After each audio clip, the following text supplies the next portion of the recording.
Olá pessoal, a paz do Senhor, boa noite, que Deus possa abençoar cada um dos irmãos, amigo, ouvinte da Palavra de Deus.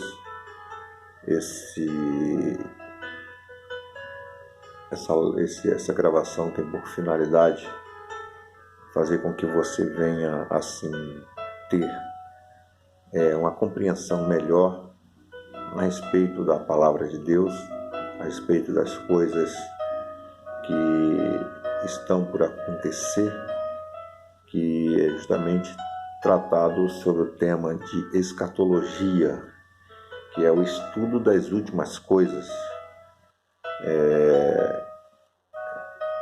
Eu creio que você será assim bem alicerçado na Palavra de Deus, você terá aí uma compreensão para que nos dias subsequentes você possa assim nortear a sua vida com relação às coisas que sobrevirão sobre a face da terra. O texto da Palavra do Senhor, em que nós partiremos essa primeira lição, nós teremos aí um total de mais ou menos 10 lições, mas eu gostaria de partir com essa primeira aula, sendo ela uma aula introdutória, trazendo ao seu coração um texto da Palavra de Deus que está na segunda carta do apóstolo Paulo ao seu filho na fé, Timóteo, quando ele diz assim, olha, no capítulo 3, versículo de número 1, ele diz, olha, sabe, porém, nos últimos dias sobrevirão tempos difíceis. Nos últimos dias. Esses últimos dias, irmãos, realmente depois que Cristo esteve na terra, foi assunto ao céu novamente.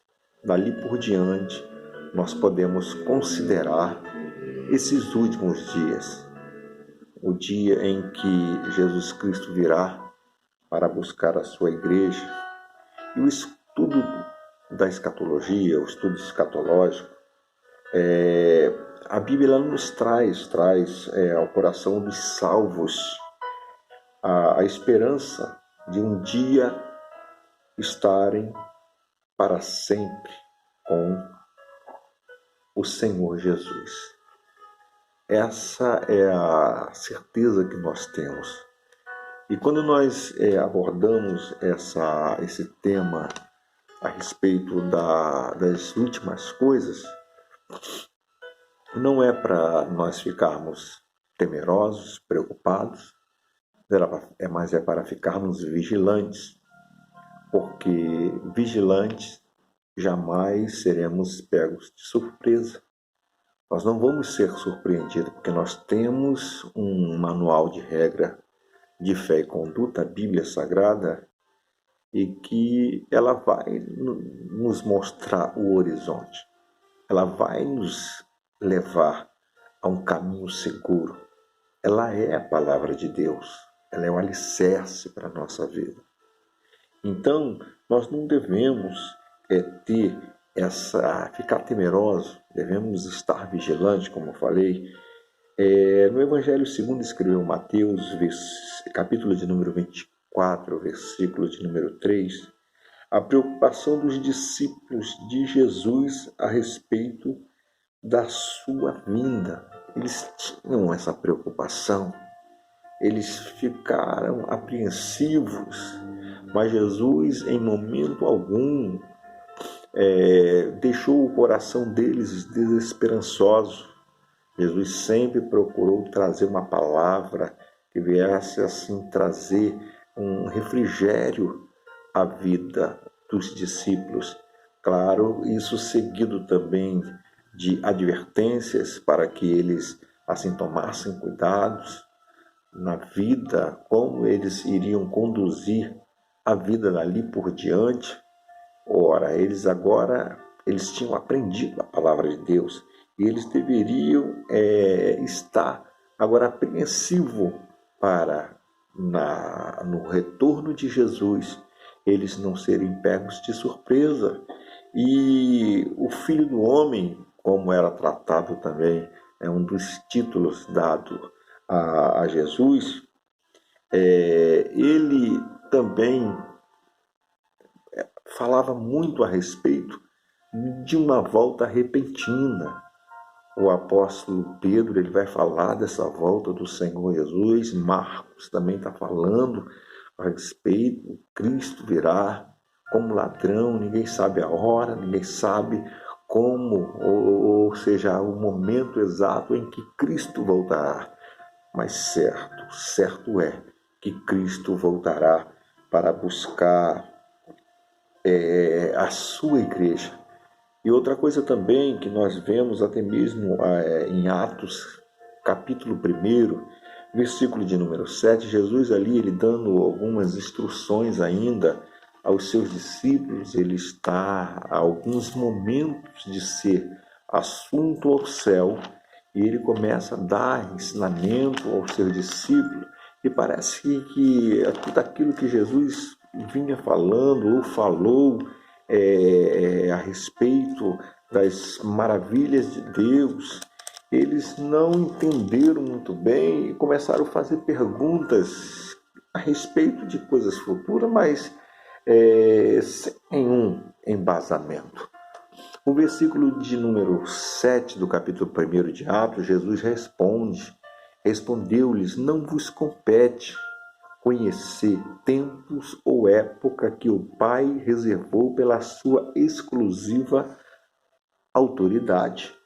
Então não se pode especular quanto à segunda vinda do Filho de Deus. Tantas outras pessoas fizeram isso e, na verdade, depois passaram como mentirosos, porque ninguém pode precisar a volta de Cristo. Ela será repentina, ela será como alguém que está dormindo e de repente ouve-se o clamor, aí vem o noivo. Então é algo que ninguém pode se especular. Pedro também, na sua segunda carta, no capítulo de número 3, versículo de número 8, diz assim, olha, a palavra do Senhor, 2 Pedro 3, 8, diz assim, olha, a palavra do nosso grande Deus, diz assim a palavra do Senhor: todavia, uma coisa, amados, que não deveis esquecer, que para o Senhor um dia é como 1000 anos, e 1000 anos como um dia. Paulo, no seu tempo, quando você observa ele escrevendo aos Tessalonicenses, capítulo de número 4, versículo de número 13 em diante, Paulo, há mais de 1900 anos atrás, ele já esperava a vinda de Jesus, quando ele fala do arrebatamento. Mas Jesus não veio naquela época de uma forma corpórea.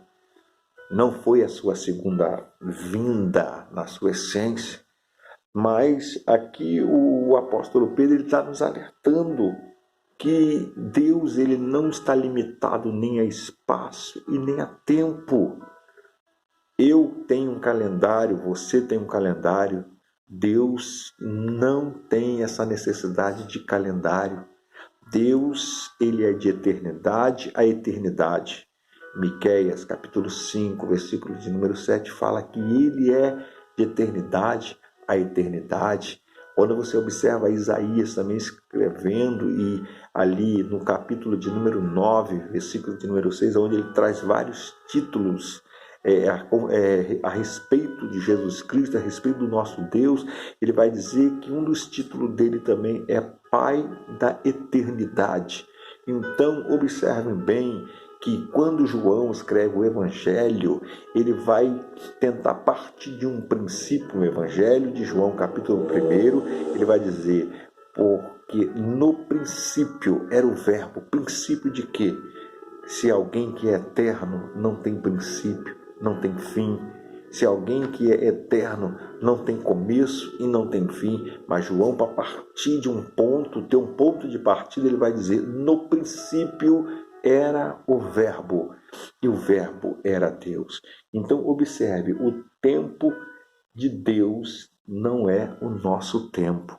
Então, eu devo estar alerta, você deve estar alerta para, em um momento desse, se Jesus não vem para arrebatar a sua igreja, nós certamente partiremos desse corpo, partiremos desse tabernáculo, onde é a habitação do Espírito Santo de Deus, e iremos ao encontro do Senhor. Então existe aí, olha, duas maneiras de encontrar com o Senhor. A primeira, ele vindo arrebatar a sua igreja, e a segunda, nós desfalecendo desse corpo e salvo em Cristo Jesus, pela fé em Cristo Jesus, irmos ao encontro do Senhor para a nossa morada celestial. Mateus, capítulo de número 24, eu gostaria que você anotasse essas referências que a gente está trazendo.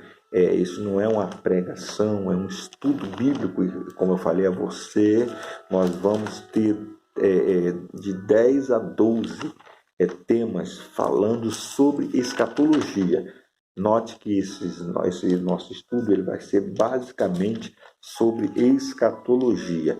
O Mateus capítulo de número 24, no versículo de número 36, está escrito assim, da seguinte maneira, olha: mas a respeito daquele dia e hora ninguém sabe, nem os anjos dos céus, nem o Filho, senão o Pai. Então observe que Jesus ele vai falar essa palavra, ele trazer esse ensinamento. Ele estava ainda com os seus discípulos, ele estava no seu corpo físico aqui sobre a face da terra. Então, ele não dá essa data, ele não dá esse tempo exato, ele não dá essa certeza do dia e da hora que o Filho do Homem voltaria, senão o Pai. Mas quando agora Jesus ele é assunto ao céu, nós devemos entender da seguinte maneira: Jesus Cristo ele veio aqui, cumpriu a sua missão como 100% homem e 100% Deus. Agora Jesus ele é assunto ao céu novamente, e ele agora toma novamente a sua glória total, ele é revestido de todo o poder e toda a glória. Jesus Cristo agora, ele sabe o momento exato que ele voltará para buscar a sua igreja. Agora esse versículo aqui, ele tem uma pequena mudança, porque aqui Jesus, de uma forma corpórea, aqui entre os discípulos, ele fala que ninguém sabe, nem os anjos, senão o Pai que está no céu. Mas se você concorda comigo que o Espírito Santo é Deus, o Pai é Deus e Jesus Cristo também é Deus, eu quero que você anote essa referência. Está em primeira epístola de João, capítulo de número 5, versículo de número 7, que diz que no céu são três que testificam: o Pai, a palavra, ou seja, o Verbo Jesus, e o Espírito Santo, e os três são um. Então observe bem que o Espírito Santo sabe o dia da volta, o Pai sabe o dia da volta e o Filho sabe o dia da volta, porque os três trabalham em harmonia, em unidade. Os três são um. É uma coisa meio complexa para entender, mas é assim que funciona. Não se trata de três deuses, não é isso. Três deuses. São três pessoas da Trindade que formam um só Deus, um só Senhor sobre as nossas vidas. Então, quando nós lemos Mateus 24, 36, que só Deus sabe o tempo da vinda de Jesus, agora baseado nessa explicação que eu dei para você, você agora também tem essa compreensão que o nosso Jesus, ele sabe o momento exato que ele vai rasgar esses céus e vai vir buscar a sua igreja. E nós temos aqui também Mateus 24, de 23 e 25, antes da vinda de Jesus, surgirão falsos cristos e falsos profetas. Mateus 24, de 24 a 25, 24 a 25, diz assim: porque surgirão falsos cristos, falsos profetas, operando grandes sinais e prodígios, para enganar, se possível, os próprios eleitos. Vede que vou tenho predito. Se você analisar direitinho comigo, como está hoje a pregação do Evangelho? Em vários segmentos. Segmento cristão, segmento católico e vários outros segmentos. Pessoas dizendo que fulano é Deus, que fulano é que tem que ser venerado porque senão não chega ao Pai. Nós não precisamos de nenhum padroeiro, irmãos. Nós não precisamos de nenhum intermediário, nós não precisamos de João, não precisamos de Paulo, nós não precisamos de Pedro, nós não precisamos de Maria, nós não precisamos de José. Cada um tem o seu devido valor e cada um deles teve uma participação muito grandiosa na história da Bíblia Sagrada. Mas a Bíblia só vai me atestar que só existe um Deus e um só Senhor. Atos, capítulo de número 4, versículo de número 12, Pedro, trazendo uma fala, uma pregação, aí ele vai dizer, olha, porque não há outro, porque em nenhum outro há salvação, porque nem no céu, nem na terra e nem embaixo há nome dado entre os homens pelo qual possamos ser salvos. E os versículos anteriores, o 11, o 10, o 9, ele vem relatando e falando a respeito de Jesus.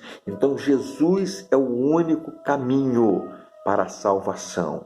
Nós não precisamos de padroeiro, nós não precisamos de pagar pela nossa salvação. Existem líderes evangélicos, líderes de várias denominações que cobram pela salvação. Por quê? Porque te obriga a dar o que você não tem, te obriga, te impõe coisas que você não pode suportar. Então, coloca um fardo sobre a sua vida, um fardo sobre a sua família, ao ponto de você não conseguir levar esse fardo, muitas vezes trazendo um dissabor, uma desarmonia dentro da sua própria casa, por conta de coisas que são impostas por líderes religiosos, fazendo com que isso seja um aio, isso seja uma ligação para a salvação, quando isso não é. E Jesus aqui, ele está falando que nos últimos dias sobrevirão falsos profetas, falsos mestres, pessoas que vão ensinar a você uma palavra totalmente deturpada, uma palavra totalmente fora do seu contexto, porque nós devemos nos valer, querido, como eu sempre falo, de uma hermenêutica sagrada, de uma homilética sagrada. Nós devemos nos valer de uma exegese, o uso correto de cada palavra dentro de um texto, valendo de todo o seu contexto, para que não haja distorção da palavra de Deus. E quando isso as pessoas fazem, extraindo algumas partes da Bíblia, ou distorcendo aquilo, ou dando uma interpretação àquilo que realmente não é, isso é justamente usar de má fé e ser um falso ensino. Logo, um falso ensino, quem transmite esse ensino falso, na verdade, se torna também um falso mestre. Por quê? Porque está ensinando coisa que muitas vezes, querido, ele tem noção exata do que ele está falando, mas porque há interesses por trás disso. Ele faz com que essa palavra chegue ao seu coração, massageie o seu ego, para também trazer benefícios para ele. Então foge desses líderes evangélicos, tá? Foge desse tipo de pessoa. Então, aqui nós temos, antes da vinda de Jesus, surgirão falsos mestres, falsos profetas. E nós acabamos de ler aqui em Mateus 24, e 23 a 25. Então, o que nós podemos fazer com isso?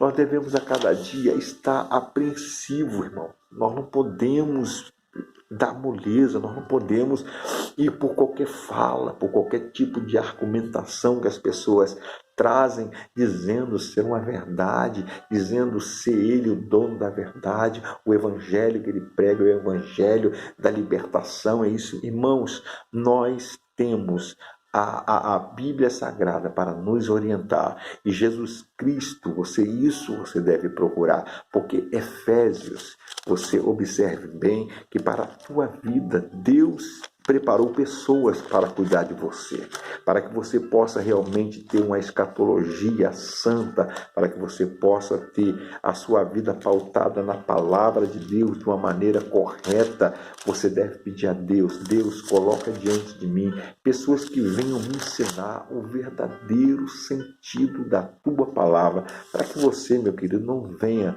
depois ser condenado com os demais por conta de ter trilhado por um caminho que realmente não era o caminho da palavra de Deus. Então procure conhecer esse líder espiritual, se ele está pautado na palavra, como ele é em casa, como ele é junto com a sua família, como ele é na sua vizinhança, como ele é no seu trabalho. Procure conhecer, porque, irmãos, árvore não pode só ter folha. Árvore tem que ter folha, sim, mas árvore tem que ter fruto. E é pelo fruto que se conhece aquela árvore. Observe bem, como eu falei para você, que Jesus Cristo mesmo preparou pessoas para cuidar da sua vida. E nesse tempo, nesses últimos dias, nesses dias trabalhosos, você precisa estar pautado na palavra do Senhor. Efésios, capítulo de número 4, versículo de número 11 e 12, observe bem o que diz a palavra de Deus. E ele mesmo concedeu uns para apóstolos, outros para profetas, outros para evangelistas e outros para pastores e mestres, com vista ao aperfeiçoamento dos santos para o desempenho do seu serviço, para a edificação do corpo de Cristo. Então observe que Deus, o nosso Senhor, ele se preocupou com a tua vida, ele se preocupou com a minha vida, colocando pessoas, mestres, pastores, evangelistas, doutores, para nos ensinar a verdadeira palavra de Deus, a palavra sacrossanta, as escrituras. Então nós não podemos, irmãos, ir por qualquer tipo de movimentos neopentecostais, alguns movimentos que na verdade é gritaria, é muita visagem, é muita intuição, é chute, muito chute. E quando não tem Bíblia, não tem estrutura na palavra de Deus, a palavra de Deus, ela é a estrutura para as nossas vidas. Quando eu e você, irmãos, nós compreendemos que a palavra de Deus, ela está se cumprindo a cada dia nas nossas vidas, nós devemos ter a convicção, querido, que nós temos um Deus que nos ama e quer realmente o nosso bem. Porque pela maldade do nosso coração, pelos erros que nós cometemos, Deus poderia ter nos abandonado, ter nos deixado para que nós viéssemos levar a vida de qualquer maneira e nunca mais retornar à casa de onde nós saímos, que é da presença de Deus. Mas Deus espera que eu e você venhamos ser fortalecidos na palavra, fortalecidos no seu poder, para que possamos, nesses últimos dias, estar assim, fazendo a vontade do nosso Deus. Quando nós falamos a respeito de escatologia, o estudo das últimas coisas,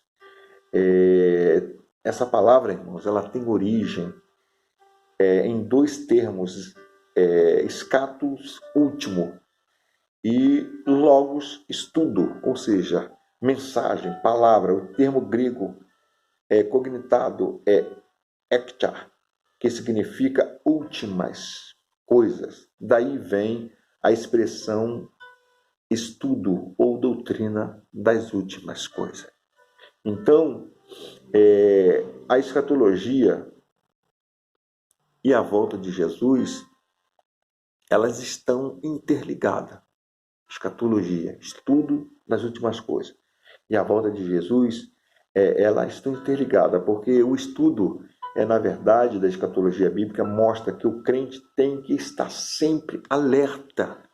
O crente tem que estar sempre alerta, vigilante, não pode descuidar, ele não pode ficar desapercebido. Ele tem que, a cada dia, ele tem que odiar, irmãos, o pecado. Ele tem que se desvencilhar do pecado. Ele tem que, a cada dia, amar mais a Deus. Ele tem que se apegar mais a Deus, se santificar a Deus. Porque as últimas horas estão sobre a face da terra. E quando eu tenho essa noção exata dessas coisas, eu me santifico, eu me purifico, eu me separo. Eu tenho um período totalmente voltado para Deus, para que eu não venha a ser surpreendido, nem pego de surpresa. Então, quando nós observamos que Jesus ele virá numa hora em que ninguém imagina. Ninguém imagina. Lucas capítulo de número 12. Eu gostaria que você anotasse essa referência. É bom porque você vai estudar e anotando as referências fica melhor para você fixar os textos e também a palavra do Senhor. Lucas 12:40 diz assim, olha: ficai também vós apercebidos, porque a hora em que não cuidais, o Filho do Homem virá. Mais uma vez, ficai também vós apercebidos, porque a hora em que não cuidais, o Filho do Homem virá. Irmãos, muitas pessoas vão ser pegos de surpresa. E digo para você, surpresa será mais para aquele que andou nos caminhos do Senhor, conheceu o amor de Deus, as verdades bíblicas, mas optou por viver uma vida totalmente à parte de Deus, uma vida voltada para os prazeres dessa carne, para os prazeres do mundo. A Bíblia diz que aquele que é amigo do mundo ou das coisas, do sistema mundano, do sistema que a mídia prega, do sistema que é imposto pela maioria, de que tudo é normal, tudo pode. Como tem uma novela diabólica, acho que é a novela que tem aí, que diz que existe todas as formas de amar, é um título para deturpar a essência da natureza humana que Deus criou. Então observe bem que pessoas realmente vão ser surpreendidas, porque no momento em que elas não estão apercebidas, Jesus virá. E daí, querido, não resta mais nada a fazer que não seja lamentar, chorar e chorar. Mas Jesus Cristo não será injusto. Jesus Cristo não poderá ser tido como injusto, porque hoje Ele te mostra o caminho da verdade. Hoje Ele te mostra o caminho da salvação. Hoje Ele está falando para você: foge das paixões desse mundo, porque nós estamos no cumprimento das últimas coisas, dos últimos dias, escatologia. Então, que você possa ficar com essa palavra. Na próxima aula, nós estaremos falando mais um pouco ainda dessa aula introdutória e estaremos assim também abordando outros temas, tá? Eu quero que você se inscreva também no canal, no YouTube, tá? Pastor Ailton Melo, o pastor Ailton de Melo, você vai encontrar lá. Você vai estar repassando, querido. Eu não quero seguidores, eu não preciso de seguidores. Até porque eu não salvo ninguém, não consigo salvar nem a mim mesmo. Mas eu quero pessoas que venham participar comigo desse estudo bíblico, para que você seja seguidor de Cristo, acompanhando as postagens que nós estamos colocando para a edificação da sua vida, da sua casa, da sua família. Então, até o nosso próximo capítulo, com a nossa aula de número 2. Deus abençoe a sua vida. Pai, eu oro a Ti, Deus, agradecendo, Deus, pela vida do meu irmão, Deus. Que ele, Senhor, realmente ele esteja, Senhor, apreensivo, que ele esteja vigilante ao estudo das últimas coisas, ó Deus. Deus abençoa a vida do Teu servo. Abençoa, Senhor, a sua família, a sua casa, em nome de Jesus. Amém. Deus abençoe.